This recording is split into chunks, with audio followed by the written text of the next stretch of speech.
और गुजरात के एक गांव का रहायशी हूँ। नौकरी की घर से मैं लाहौर आ गया। मुझे एक बंगले में ड्राइवर की नौकरी मिल गई। घर में सिर्फ मालिक, मालकिन और उनकी बेटी थी। मालिक ने मुझे अपनी बेटी की गाड़ी पर ड्राइवर रख लिया। मालिक की बेटी एक बड़े कॉलेज में पढ़ती थी और मैं उसकी गाड़ी चलाया करता था। रोज सुबह उसे कॉलेज छोड़ता और वापसी में कॉलेज से लेकर बंगले में पहुंचाता। अक्सर वो शाम में अपने दोस्तों की तरफ निकल जाती तो मैं ही उसे लाने ले जाने का काम करता। एक गांव वाला होने की वजह से मैं इज्जत के मामले में बहुत ही ज्यादा हसास था। मैंने कभी नजर उठाकर मालिक की बेटी की तरफ नहीं देखा था। मालिक की बेटी का नाम किंजा था और वो एक हसीन लड़की थी, लेकिन मैं हमेशा ही नजर झुकाकर उससे बात करता। मेरे लिए तो मेरे मालिक और मालकिन काबिल एहतराम लोग थे, जिन्होंने मुझे काम देकर मेरी मुश्किल आसान कर दी थी। मैं मालकिन और मालिक से बहुत ज्यादा अकीदत रखता था, क्योंकि वो दोनों ही बहुत नेक थे। किंजा रास्ते में मुझसे बातें करती रहती और बहुत सारी बातें मुझे बताती, लेकिन मैं सिवाय सारी हिलाने के और कोई जवाब न देता। वो बला की ज़हीन थी और हर क्लास में अव्वल आती थी। किंजा बीबी मुंह में सोने का नवाला लेकर पैदा हुई थी। मालिक उनकी हर बात फौरन ही पूरी कर देते। किंजा बीबी ने नई गाड़ी की फरमाइश की तो मालिक ने फौरन ही उन्हें नई गाड़ी खरीद कर दे दी। किंजा बीबी मुझे कहने लगी कि देखो, मैंने तुम्हारे लिए नई गाड़ी ले ली है। उनकी बात सुनकर मैं मुस्कुरा दिया। वो अक्सर ही बातों बातों में मुझे छेड़ती और मेरे साथ फ्री होने की कोशिश करती, लेकिन मैं कभी अपनी हद से तजावुज़ ना करता। किंजा बीबी जब भी खरीदारी पर जाती तो वो मेरे लिए भी कुछ ना कुछ जरूर लेकर आती, लेकिन मुझे क्या खबर थी कि यही किंजा ही एक दिन मेरे किरदार को पाश पाश कर देगी। किंजा बीबी की कम उम्री में ही शादी हो गई थी और वो शादी होकर अपनी खाला के घर जाने वाली थी। किंजा अपनी गाड़ी में अक्सर ही फोन पर अपने दोस्तों से बातें कर रही होती थी, जिसमें उनके मंगेतर का भी कहीं ना कहीं नाम आता, लेकिन मैं कभी उनकी बात सुनने की कोशिश नहीं करता और अपना ध्यान इधर उधर लगाए रखता। सर्दियों के दिन थे कि जब मालिक और मालकिन को अचानक ही अमेरिका जाना पड़ा था, क्योंकि मालिक के बड़े भाई जो अमेरिका में रहायश पजीर थे, उनकी हालत बहुत ही नाजुक थी और वो अपने आखिरी वक्त में अपने भाई को अपने पास देखना चाहते थे। किंजा बीबी के इम्तिहान सर पर होने की वजह से मजबूरन वो दोनों अपनी इकलौती बेटी को घर पर ही छोड़ गए। मालिक ने जाते जाते मुझे ये जिम्मेदारी सौंप दी कि मैं किंजा बीबी को कॉलेज लाने ले जाने का काम पूरी जिम्मेदारी के साथ करूं और उनका ख्याल रखूं, क्योंकि मुझे मालिक के साथ काम करते हुए 2 साल होने वाले थे। इसीलिए वो लोग मुझ पर बहुत ज्यादा भरोसा करने लगे थे। मालिक को अच्छे से इल्म था कि मैंने कभी नजर भरकर भी उनकी बेटी की तरफ नहीं देखा। मालिक और मालकिन 2 महीने के लिए अमेरिका चले गए और मैं उनके पीछे पूरी ईमानदारी के साथ अपनी जिम्मेदारी निभाने लगा। कुछ ही अरसे बाद मेरी छोटी बहन की शादी थी और इसीलिए मुझे बहुत ज्यादा पैसों की जरूरत थी। मैं किंजा बीबी को कॉलेज छोड़कर करीबी एक मैकेनिक की दुकान पर चला जाता और वहां बैठकर काम सीखता, ताकि फारिग वक्त में ये काम भी कर सकूं। मालिक के पास से 8 बजे मेरी छुट्टी हो जाया करती थी और मैं चाहता था कि उसके बाद मैकेनिक की दुकान पर बैठकर काम करूं, ताकि जल्द से जल्द मेरे पास इतने पैसे जमा हो जाएं कि मैं अपनी बहन की शादी के लिए पैसे गाँव भिजवा सकूं। जितना अरसा मालिक मौजूद नहीं थे, मुझे काम से जल्दी फरागत मिल जाया करती थी, क्योंकि किंजा बीबी ज्यादातर घर में ही रहा करती थी। देखते ही देखते 1 महीना गुजर गया और मालिक के बड़े भाई अपनी जिंदगी की बाजी हार गए। उस रात ही मेरे पास किंजा बीबी का फोन आया कि उनकी तबीयत कुछ ठीक नहीं है और मैं उनके पास आ जाऊं, शायद उन्हें डॉक्टर के पास जाना पड़े। बीबी जी की बात सुनकर मैं परेशान हो गया। रात के इस पहर मेरा बंगले के अंदर जाना कुछ मुनासिब नहीं था, लेकिन बीमारी की हालत में मैं बीबी जी को अकेला नहीं छोड़ सकता था, जबकि वो अपने ताया की मौत के गम में थी। पूरी रात मैं उनके साथ ही रहा और उनका ख्याल रखता रहा। वो शदीद बुखार में तप रही थी और सारी रात गुनूदगी में रही थी। सारी रात मैं उनके पास बैठा रहा और सुबह तक उनकी हालत कुछ बेहतर हुई तो मैं वापस अपने क्वार्टर में चला गया। वक्त तेजी से गुजरता रहा और उस दिन के बाद से किंजा बीबी की तबीयत कुछ ठीक नहीं रहती थी। वो बहुत ही ज्यादा कोई सी रहने लगी। मुझे लगा शायद वो अपने माँ बाप की जुदाई में परेशान हो गई है, लेकिन मुझे क्या खबर थी कि दरअसल हकीकत क्या है। मालिक ने मजीद 1 महीना और अपने भाई के बच्चों के पास गुजारा किया और पूरे 2 महीने बाद वो दोनों घर वापस आए तो मैं उन्हें देखकर बहुत खुश हुआ। लेकिन उस वक्त मेरे कदमों तले जमीन निकल गई जब मालिक ने पास पड़ा डंडा उठाकर मुझे बुरी तरह पीटना शुरू कर दिया। वो मुझे गंदी गालियां देते जा रहे थे और मारते जा रहे थे। मुझे समझ नहीं आ रहा था कि मुझसे ऐसी कौन सी गलती हो गई है जो मालिक इस कदर गुस्सा है कि मेरी बात भी सुनने को तैयार नहीं। और जब मुझे पूरी बात पता चली तो ऐसा लगा जैसे किसी ने मेरे कदमों तले जमीन छीन ली हो। किंजा बीबी ने मुझ पर इल्जाम लगाया था कि मैंने उनके साथ जबरदस्ती की है और वो अब उम्मीद से है, और ये बात डर के मारे उन्होंने अपने माँ बाप को फोन पर नहीं बताई कि मैं उन्हें कोई नुकसान ना पहुंचा दूं। मैंने हैरत से किंजा बीबी को देखा जो कमाल की डिटाई से झूठ पर झूठ बोल रही थी।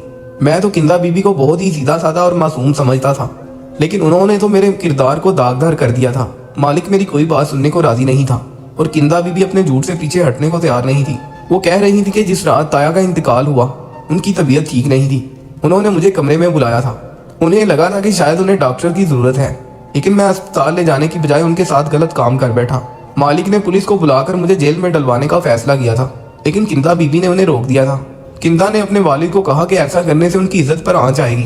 किंदा बीबी के वालिद मुझे नौकरी से निकाल चुके थे और मैं बहुत ही ज्यादा परेशान था। मेरे पास करने के लिए कोई काम नहीं था और इतनी जल्दी मुझे दूसरी नौकरी भी नहीं मिल रही थी, जबकि मेरी बहन की शादी सर पर आ गई थी। मैं मालिक के दिए हुए सर्वेंट क्वार्टर में रहता था और अब मेरे पास रहने के लिए कोई जगह भी नहीं थी। इसलिए मैं मजबूर होकर दोबारा मालिक के दर पर गया और उन्हें अपनी बेगुनाही का यकीन दिलाना चाहा। लेकिन मेरे मालिक ने मेरे सामने ऐसी शर्त रख दी कि मेरे होश उड़ गए। मालिक ने मुझसे कहा कि तुम्हें किंदा से कुछ महीने के लिए शादी करनी होगी। जब बच्चे की पैदाइश हो जाए तो फिर तुम इसे छोड़कर चले जाना। हमने बच्चा खत्म करवाने की बहुत कोशिश की है, लेकिन सब डॉक्टरों ने यही कहा है कि इस अमल में किंदा की मौत हो सकती है और मैं अपनी इकलौती बेटी को खोना नहीं चाहता।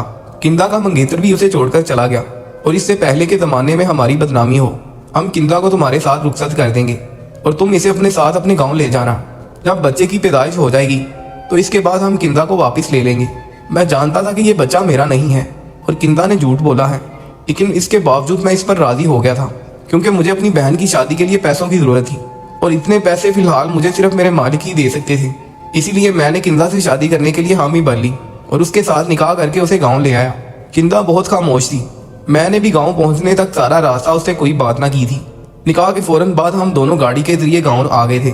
मेरी माँ और घर वाले किंदा को देखकर हैरान रह गए और जब मैंने अपनी माँ को बताया कि मैंने शादी कर ली है तो मेरी माँ हैरान रह गई और कहने लगी कि इतनी बड़ी बात तूने मुझे बताई भी नहीं। तेरी शादी को लेकर मेरे कितने अरमान थे। लेकिन फिर किंदा की मौजूदगी को महसूस करते हुए मेरी माँ खामोश हो गई और किंदा को प्यार करने लगी। किंदा बहुत ही खूबसूरत थी। इतनी प्यारी और कम उम्र बहू देखकर मेरी माँ की सारी शिकायतें दूर हो गईं और वो किंदा को मेरे कमरे में ले गई और उसे गांव की औरतों की तरह सजाने लगी। मैं बहन की शादी के इंतजामात देखने लगा और शाम ढले जब कमरे में आया तो किंदा दुल्हन के रूप में मेरे बिस्तर पर बैठी हुई थी। उसे देखकर मैं शिश्तर रह गया। वो कि हूर पर ही मालूम होती थी। पहली नज़र में ही मैं अपनी बीवी पर दिल हार बैठा था, लेकिन मैं कैसे भूल सकता था कि मेरी इसी बीवी ने मुझे किस तरह बदकिरदार साबित किया है। मैं उसके करीब बेड पर आकर बैठा तो वो खौफ के मारे लड़ने लगी। वो अच्छे से जानती थी कि उसने मुझसे किस तरह शादी की है। मैं इससे पहले कि उसे कुछ कहता वो खुद ही रोने लगी और मेरे कदमों में बैठ गई। किंदा रोते हुए मुझसे कहने लगी कि उसने जो इल्ज़ाम मुझ पर लगाया उसके लिए शर्मिंदा है और उसे अपनी गलती का पूरा एहसास है, लेकिन ये सब कुछ उसने मुझे बदनाम करने के लिए नहीं किया बल्कि बहुत ही मजबूरी में किया है। मैंने कहर बरसाती नज़रों से किंदा को देखा और उसे साफ लफ्ज़ों में कह दिया कि तुमने कितनी मजबूरी में ही ये सब क्यों ना किया हो, लेकिन तुम्हारे इस अमल से मेरी इज्जत को दो कौड़ी की भी नहीं रही। तुम अपने गुनाह को मेरे साथ थोप कर सुरखरू हो गई और मैं बेगुनाह होते हुए भी अपने मालिक के नज़रों में गिर गया। मैं चाह कर भी तुम्हें माफ़ नहीं कर पाऊंगा, लेकिन मैं इतना कमज़र्फ नहीं हूँ कि अपने निकाह में आई औरत के साथ कोई ज्यादती करूँ। इसलिए तुम इस कमरे में आसानी से रह सकती हो। तुम्हें किसी चीज़ की कोई तकलीफ नहीं होगी और जब तुम अपने गुनाह को इस दुनिया में ले आओ तो यहाँ से जाने पर भी आज़ाद होगी। मैं खुद तुम्हें तुम्हारी औलाद के साथ तुम्हारे घर छोड़ाऊंगा। मैं किंदा को अपने कदमों से उठाकर बेड पर बिठाते हुए कमरे से बाहर निकलने लगा। तब किंदा के लफ्ज़ों ने मेरे कदमों को जंजीर कर दिया। वो कहने लगी कि मैंने कोई गुनाह नहीं किया है कि जिसकी पैदाइश तक मुझे यहाँ इंतजार करना पड़े। ना ही मैंने आपको आपके मालिक की नज़रों में गिराया है, बल्कि आपके मालिक तो आपसे बहुत मोहब्बत करते हैं और वो आप पर सबसे ज़्यादा भरोसा करते हैं और इसीलिए आपके मालिक ने अपनी ज़िंदगी की सबसे कीमती चीज़ आपको सौंप दी और मुझे ये हुक्म दिया था कि मैं शादी के बाद आपको सारी हकीकत बता दूं। किंदा की बातों ने मुझे हैरान कर दिया था। मैं पलटकर किंदा का चेहरा देखने लगा जहाँ मासूमियत छाई हुई थी। वो इस वक्त एक 18 साल की मासूम सी लड़की थी जो न जाने किन हालात में गुजारा कर रही थी। किंदा कहने लगी कि वो हामला नहीं है, बल्कि उसके वालिद ने मुझसे ये झूठ कहा है और उसके वालिद ने ये सब बहुत मजबूरी में किया है क्योंकि वो अपनी बेटी की जान बचाना चाहते थे। किंदा ने मेरे करीब आकर मेरा हाथ अपने हाथों में थाम लिया और मुझे अपने साथ लिए बेड पर बैठ गई। किंदा बहुत धीमे लहजे में मुझे अपनी सच्चाई बता रही थी और मैं गुमसुम सा उसकी बात सुन रहा था। किंदा कहने लगी कि उसकी खाला ने बचपन से ही अपने बेटे के लिए उसका रिश्ता मांग रखा था और किंदा के वालिद ने अपनी साली के बेटे का रिश्ता मांग रखा था और किंदा के वालिद ने अपनी साली की अच्छी आदत देखकर किंदा का रिश्ता अपनी बीवी के पांजे से तय कर दिया था। लेकिन वक्त गुजरने के साथ साथ किंदा के वालिद को अपनी गलती का एहसास हुआ क्योंकि किंदा का मंगेतर अहमद माँ बाप का इकलौता बेटा होने की वजह से बहुत ज्यादा बिगड़ चुका था। उसके पास ना ही पैसे की कमी थी और ना ही कोई रोक टोक करने वाला था। अहमद की वालिदा कभी भी अपने बेटे को गलत बात पर ना टोकती और जैसे जैसे उम्र की सीढ़ियां तय करता जा रहा था वो मजीद अयाश होता जा रहा था। किंदा बताने लगी कि जिन दिनों उसके माँ बाप अमेरिका गए हुए थे अहमद ने कई दफा उसके साथ बदतमीजी करने की कोशिश की और एक दफा तो वो शराब के नशे में धुत घर आया और किंदा पर तशद्दुद करना चाहा, लेकिन उसने खुद को कमरे में बंद करके बचा लिया। उसे समझ नहीं आ रहा था कि वो अपने आप को बचाव के लिए क्या करे। क्योंकि उसे खौफ था कि अहमद उसके अकेलेपन का फायदा उठाकर दोबारा घर में दाखिल हो सकता है। इसलिए उसने सारी रात मुझे अपने कमरे में बिठाए रखा। वो अहमद से कहीं ज्यादा भरोसा मेरे किरदार पर करती थी। अपने माँ बाप के वापिस आते ही उसने एक एक बात अपने बाप को बताई। किंदा के बाप ने अहमद की माँ से बात की कि वो अपने बेटे को समझाएं कि जब किंदा से शादी करनी है तो इस तरह की हरकतें करने की क्या जरूरत है। लेकिन अहमद की माँ ने ये कहकर बात खत्म कर दी कि अहमद नौजवान खून है और जज्बात में आकर जोश मारता है। बच्चे हैं, थोड़ी बहुत मस्तियां तो करते हैं। किंदा क्यों इतने पुराने ख्यालात की मालिक है कि अपने मंगेतर के साथ कुछ वक्त भी नहीं गुजार सकती। किंदा कहने लगी कि जब अब्बा को एहसास हुआ कि उन्होंने कितना बड़ा गलत फैसला किया है, मेरे बाप ने जैसे ही अहमद के साथ मेरा रिश्ता खत्म करने की बात की तो अहमद धमकियों पर उतर आया और उसने साफ साफ लफ्जों में कहा कि वो मुझे किसी सूरत नहीं बख्शेगा। अब्बा मुझे लेकर बहुत ज्यादा परेशान थे कि जब उन्हें लॉन्च के शीशे के पार तुम गाड़ी साफ करते दिखाई दिए। मैंने अब्बा को यह भी बताया था कि ताया के इंतकाल वाली रात तुमने सारी रात बैठकर मेरी हिफाजत की थी। अब्बा को अंदाजा हो गया था कि तुम एक पुख्ता किरदार के मालिक हो, इसलिए अब्बा ने यह फैसला किया कि वो तुमसे मेरी शादी करवा दे और अहमद से फौरी तौर पर छुटकारा हासिल कर ले। लेकिन अहमद ये शादी इतनी आसानी से नहीं होने दे सकता था। इसीलिए अब्बा ने खाला को यही बात बताई कि तुमने मेरी इज्जत पर हमला किया है और मैं अब उम्मीद से हूँ। खाला ने खुद ही ये रिश्ता तोड़ दिया क्योंकि वो इज्जतदार लोग ऐसी लड़की को बहू नहीं बना सकते थे जो शादी से पहले ही हमला हो चुकी हो। अब्बा तुम्हें पहले ही रोज सारी हकीकत बता देना चाहते थे, लेकिन अब्बा को डर था कि अगर तुमने शादी से मना कर दिया तो वो क्या करेंगे। इसीलिए अब्बा ने जानबूझकर तुम्हें देखते ही मारना शुरू किया और तुम पर गलत इल्जाम लगाया और तुम्हें नौकरी से निकाल दिया क्योंकि अब्बा जानते थे कि तुम्हें पैसों की जरूरत है। अब्बा को यकीन था कि तुम खुद ही पलट कर वापिस आओगे तो वो शादी की शर्त रख देंगे। अब्बा का मंसूबा कामयाब हो गया।